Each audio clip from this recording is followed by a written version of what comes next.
by word and wonder. My name. Remember it well. Hello, everybody. Hello, hello, hello. If you are new here, welcome. And if you are returning, welcome back. I do have a couple of new subscribers. I'm up to 996. It's been that way for a couple of days. I went and I bought some balloons, if you can see this here, that says 1,000. Okay, I'm anticipating and focusing on that 1,000. And I've made a community post for everybody to get ready, get your crackers. We're going to have a pajama party live. And we'll see how it goes. Hopefully I won't get too many trolls. I don't know. Sometimes it's hard to ignore them. YouTube does have an auto moderator, and it's actually pretty good. So, yeah, any excuse for a party.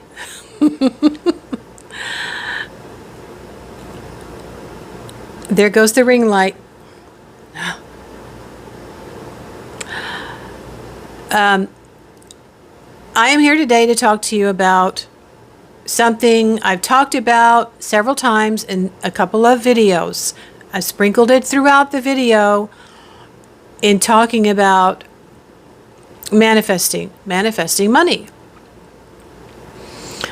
This is a very, very, very popular subject, and some people get thousands and thousands of views. Maybe this will be the day. Maybe this will be the video that actually gets me 1,000 very quickly, and then more than that as time goes on. It's interesting because so far the one that hit 1,000 very quickly was my black salt video, and then one of my shorts about a year after that. So let's see what happens. How I manifested $3,000. All right. I'm going to go through the process and all the things that I have learned over the years, because I'm constantly learning, as I have said before. I am still growing. I am still learning. And what I have come to realize very clearly is that we have a nervous system. I don't fully understand it. I know there's an autonomic nervous system, which I was working with in the beginning when I was really having a lot of spiritual phenomenon, high strangeness and stuff, that I could feel in my back next to my spine. But we have a nervous system. And you know me, I love to tell stories. Sometimes Spirit just tells me to tell a story to someone, and I've done that repeatedly. And it just seems to fit the situation for what the person is going through.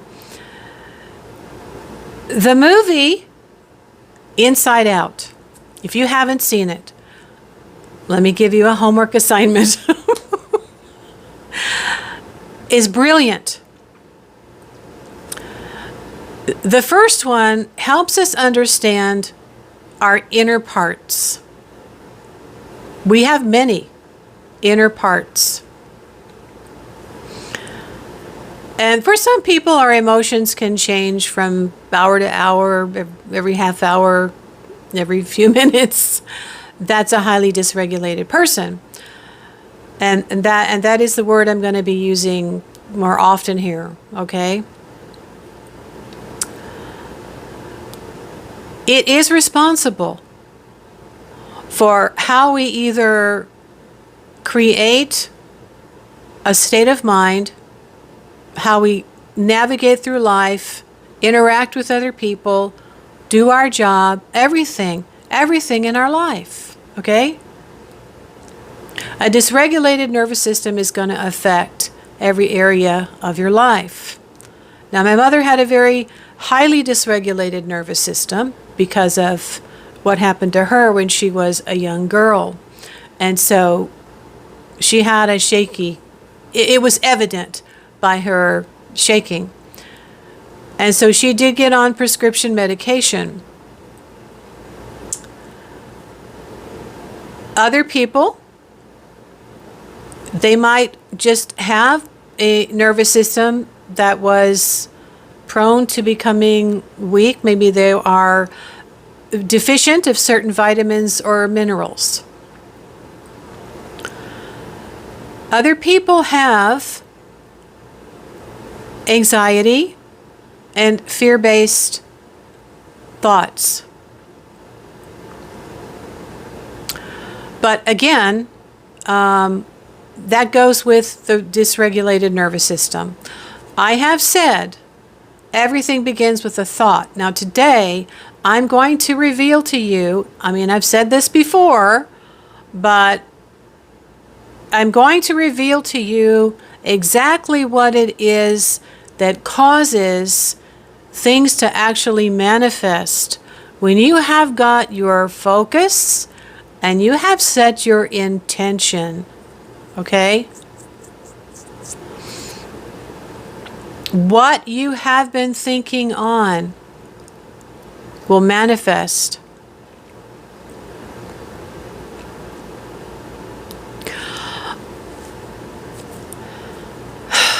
It is. Now, I'm going to tell you, if you haven't caught this before, when I have said, promise me you're not going to click away and say, well, that's it. I don't need to know anymore. Yes, you do. The necessary state of mind and the calm nervous system that is the avenue to this, as we say, connecting to the source, is bypassing the conscious mind. Now, this has been said in a variety of ways by a variety of people who really focus on positive thoughts, positive words, setting goals, etc., and setting a particular amount of money. Now, after I moved here in June of 2024, I was very diligent, in working to maintain my own life, creating the money that I needed with my intellect and my energy. And I was off for the summer, so I used my little Toyota Camry to do DoorDash. And then I was going up to get free meals in the evening.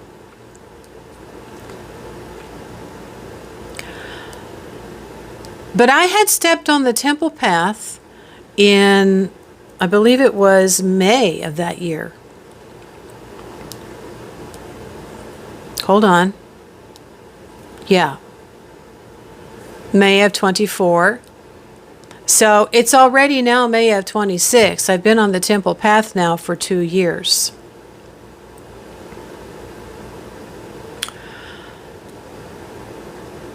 At first, I was going for different events, and then I decided I was going to focus on learning about the Shiva ritual to Shiva, because I'd had another experience, and it was about Shiva. So that's what I did. I spent every Monday going to the temple to participate in the offerings and the connection, right? The communion, the devotion to the Shiva, and the representation. It's called the Shiva Lingam. This is really a point of focus. This is primarily what Hinduism is about. It's not about gods or deities. They represent aspects of us, okay? Now, in talking about bypassing the conscious mind, I'm talking about working directly with the subconscious mind. And this is how I changed years ago my anxious self into a more controlled, relaxed self. And I had to do it every day. There was a certain things that I had put in place that I was using. All right, so let's go back because I've been reverse engineering my life so that I can teach things well. 12 years old, I was taken to a meditation house, and there was a psychologist who explained we do not use all of our brain. When we are awake and conscious, we're using about 10-15% of our brain, something like that. And that a lot of our brain is not being used. A lot of our brain is really subconscious stuff that's going on. And it's not just our breathing and our heartbeat and our motor skills and all that. But there are memories, and then there are other things that are stored as well. So our thoughts and our memories are stored. They are housed in the subconscious mind. So when the psychologist asked, who would like to learn how to utilize this part of your brain so that your life is, less difficult, you avoid some hurdles, avoid some mistakes, your life can be easier. And I was 12 years old, and I just raised my hand and I said, me. Now, my father and my mother both had taken me and my sister to that house. So I went upstairs when it was my turn, and somebody gave me a mantra. Now, mantra is something that you say over and over and over again. In this case, it was very, very short. Now, I know now that this was designed to get me into a state of trance. When you repeat it enough, it's supposed to be distracting you from the monkey mind, the conscious mind that wants to be in control of everything, right? What's going on? What's in your bag? I think really that's what it was designed for. And then when you finally do stop chanting, you're supposed to have a sense of the quiet that's there.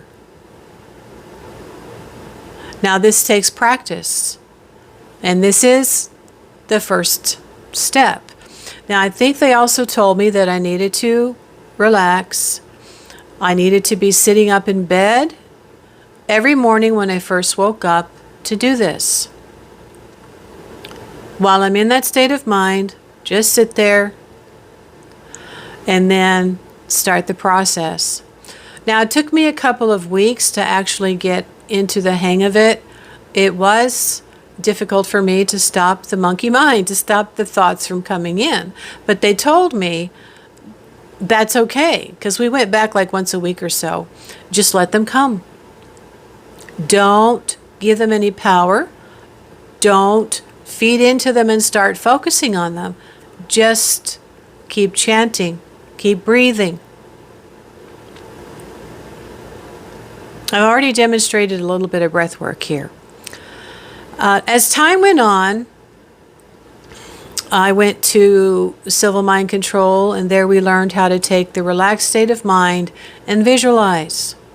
Visualize what you need or what you want. Once you get into what is called state, that state of being relaxed, and you can feel it in your body and your mind, this is the time to actually be stating or visualizing what you need or want. Now, I'm not going to tell you what to want, but sometimes we do have to think about what's plausible or what's reasonable. So you see, there is a process we have to get into. Humans are creatures of habit ritual is designed to make us set triggers, is what they're called, triggers. You need to designate a space. For me, early on, it was sitting up in bed in the morning. It can be a chair in the living room. And when you've removed distractions, either sit there in the morning or sit there in the evening after dinner, before bed, that's your spot. And you're going to be comfortable, and you're going to sit comfortable, take off your shoes, get a little blanket, turn off the noises. You're not in a room where there's TV going, music going, or your phone, okay? We have to bypass all of the conscious activities so that the subconscious mind can actually start working for us. Our mind is more powerful when it is at rest. When it is relaxed, your aura expands. Many things can happen. You can access what we call in spiritual practice the source.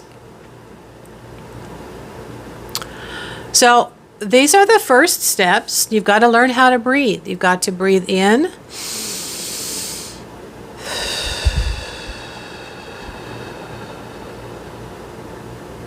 Deep breath in for 4, slow breath out for maybe 6 at least. And each time you're relaxing your body, you might need to start at your head.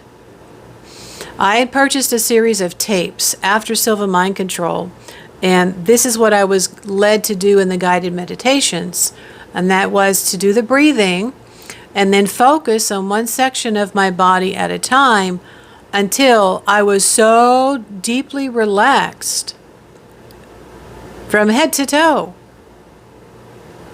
And I felt my body was heavy and sinking into the bed. That's a regulated nervous system. This is what we have to learn to practice so we understand the relaxation habit. Once you're in that relaxed state, kind of maybe half asleep, you're going to state what you want or visualize what you need. Now, coming out of it, you need to tell yourself, I am coming more awake. Or if something comes up, I very slowly, in control, calm, address the issue. Okay? That's the basis of it. Now, I listened to these tapes and this man that was teaching about the subconscious mind. I purchased these tapes from television, a television infomercial. I've told this before. I saw an elephant tied to a tree. And this man said, when the elephant is young and tied to a tree with nothing more than a rope, try as it might, it can't break free, and it cannot push down that tree. So when it becomes a full-grown elephant, the only thing that's needed to keep that elephant there is that same rope. You and I both know it could break free from that rope and push that tree down. But it doesn't know any different. It no longer believes that it can. This is what it means to be breaking the limitations. Now, when it comes to money, sometimes our need is greater than our fear, especially if you've got a family member and you can conceive of, say, $10,000. And even though you know you can't really conceive of it, you keep focusing on having this amount of money every time you do your meditation. There are different ways to do this. You know, you can use candle magic, I've been working with the Shiva Lingam. These are outward things that can help us and even stimulate our third eye, okay? And you know I've talked about that several times. I have here a bell. This is another thing that is used in spiritual practices as a trigger to signal we are leaving the mundane and we are entering the subconscious mind.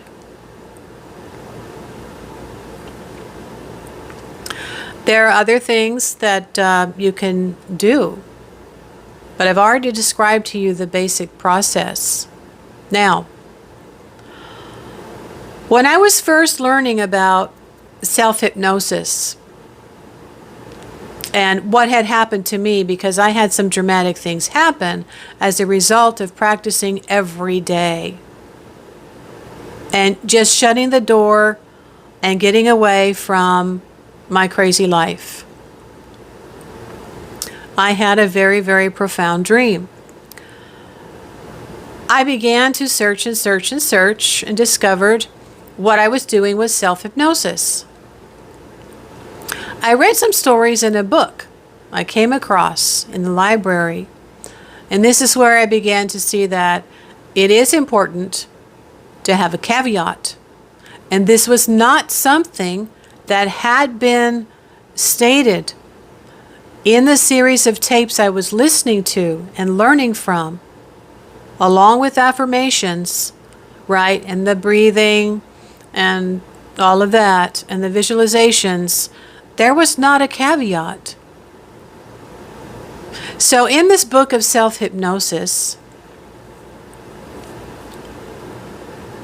it talked about some stories of how, I remember very clearly, a man who needed $10,000, I think to help a family member with a medical issue. And he did have a piece of property, and I think he was renting it at the time. And he would imagine going to the bank, depositing this amount of money, depositing a check every day, very diligent in his practice. What happened was, it was this medical event that came up that he, I guess, was the only one who could help out, and was kind of forced to now put this property that he had up for sale before he wanted to. It was not a seller's market. He did get it sold, and it sold for $10,000. But had he put the caveat that this happens in a positive way, the best possible way, with good to all concerned, he might have been able to wait. The event might have happened a little bit later when he would be able to put the house up for sale during a seller's market and get more money. I have heard about people praying for X amount of dollars and a very unfortunate event occurring. They have not studied how the mind works as much as, say, someone like me.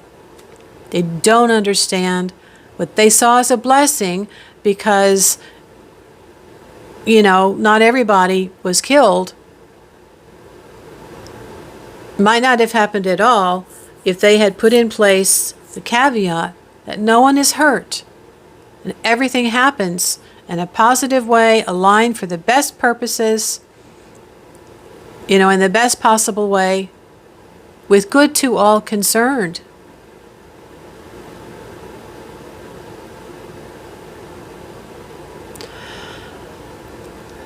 And I guess I'll share with you the one time I remember, and I believe it happened twice, was a religious organization that was having the congregation pray that they would become, newsworthy or something. They were really losing a lot of their congregation. So it turns out there was a special event, I guess like Easter or something, right? And people did come, but then a crazy man came in and shot up a bunch of people. When we don't understand how the mind works, and we start praying for things to happen, let me be famous, let me be rich. And sometimes people will say, in any way. You're asking for problems. Okay, am I ever going to get to how I manifested $3,000? Yes. Now, I've been doing this off and on for many years. Money has come into my life several different times. One of them with my mother, it was a very large amount. And I was chanting to a goddess, right? But in this particular instance, I was using the Shiva Lingam. Now, this is a point of focus, and it's been used for many, many thousands of years. And I was using this. And after several months of participating in this puja, I laid down and I sort of was crying. I'm so tired and doing everything I need to do, right? And now my car needs more work. I don't know how in the world to do it. It's not worth anything. And I have this outstanding debt and this outstanding debt. And I moved here so that I could pay those things down and save money and, grow my little oil business on my own place. And I had been aligning so much. My nervous system had been so focused and so at a place where I was aligned through the Shiva meditations. And I said, I need $2,000 or more. And I was laying on the bed, and I had a very heartfelt request. I wasn't visualizing anything. I was just thinking, my car's had it. I can't do anything with it. I need $2,000 or more. And I meant it with all my heart. But I had been practicing for so many weeks at this offering, giving offerings to this symbol, that I had aligned myself. This is why giving is also the prerequisite to receiving. You give with an open heart and you create a channel with which to receive. And when you need it, it is somehow fulfilled. The very next day, I didn't even know how I was going to keep paying for Pilates. I went to Pilates, and it was in a little square where upper middle class people went. The stores in there were not cheap. Pilates is not cheap. There was a medical spa. There was several other stores in there where people that, are middle class or upper middle class go to shop. So while I was in there, when they just started the exercises, someone came in and said, who owns this little gold Toyota Camry? It just got hit. And I had a roller coaster of emotions, right? I thought, is this bad? Is this good?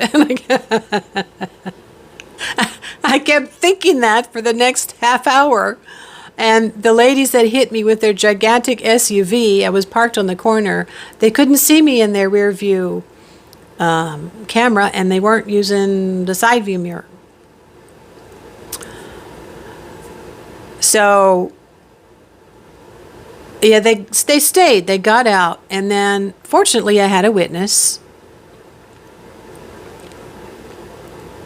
And that's another nice thing about, people that are earning more money and having things that they have to put insurance on, right? And so we went into Pilates. It was pretty cold. It was winter.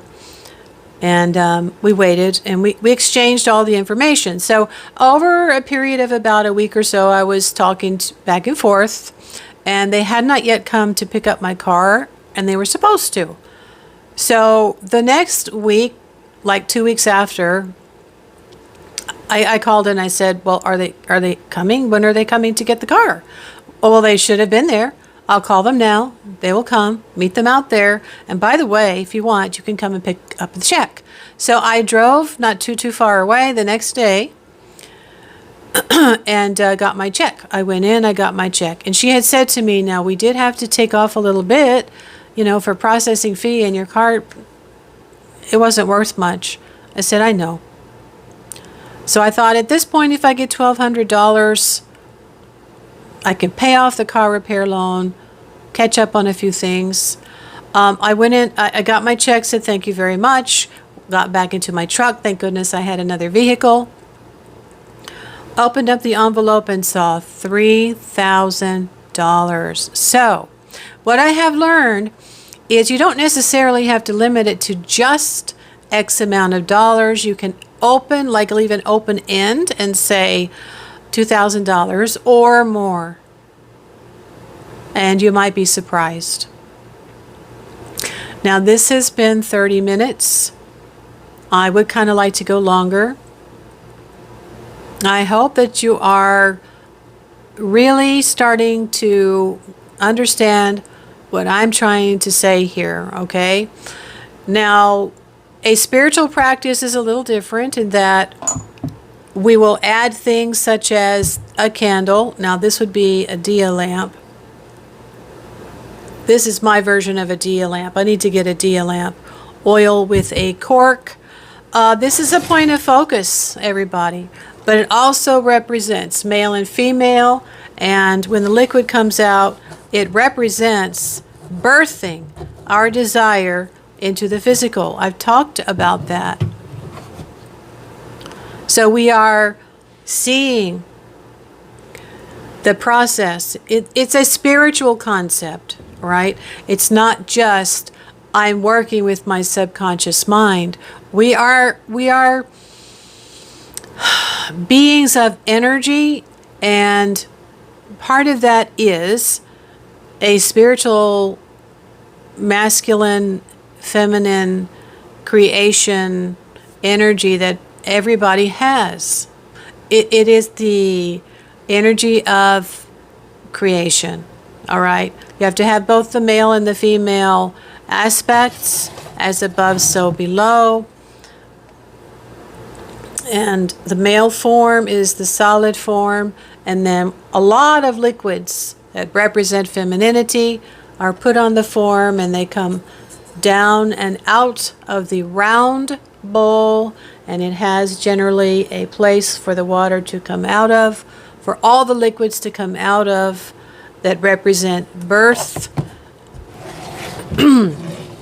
so that when we do decide that we have a need, and a lot of times we focus our intention before we start the process.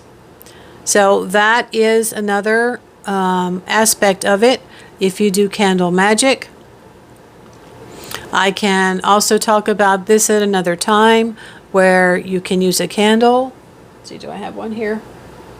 A candle to represent the male form. And then you pour liquids such as my anointing oils, guys, that's what they're for, onto the candle. And you can watch it flow, you can watch it overflow. There are different concepts to this, but it's the same principle, that these two energies that are designed to cause a manifestation into the physical realm is really what's happening when we get ourselves regulated, very, very calm, and we state or we visualize what we need. Throughout the years, many times in the morning, I will lay and I will either imagine I'm getting a call for a job.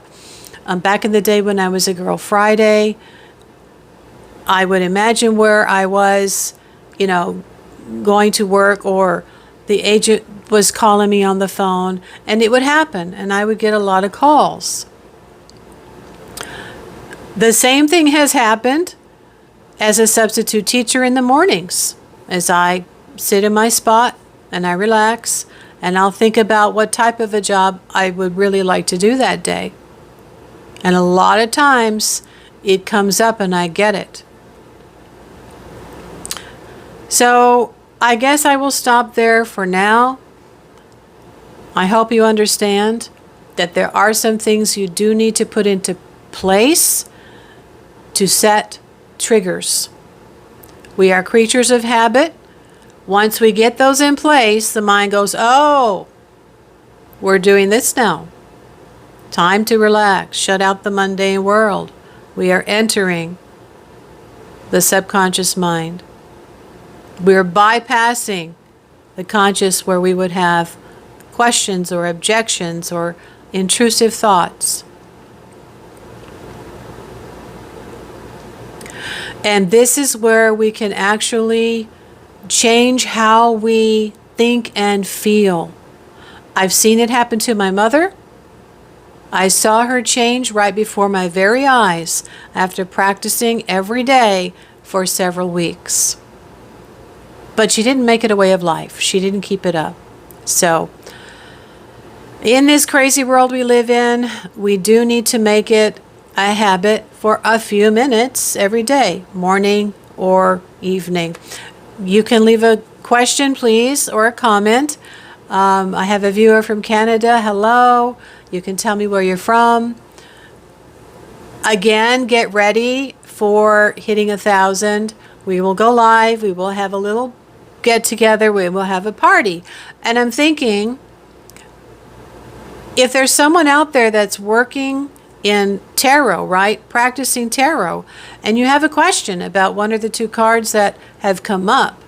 Maybe you got an answer from Google and you want to pass it over to me and see what I say, or you can't seem to get the right type of idea because you're too caught up in it, and I will answer one or two questions on the live about your tarot. All right, namaste, blessed be. Stay calm and carry on. See you soon.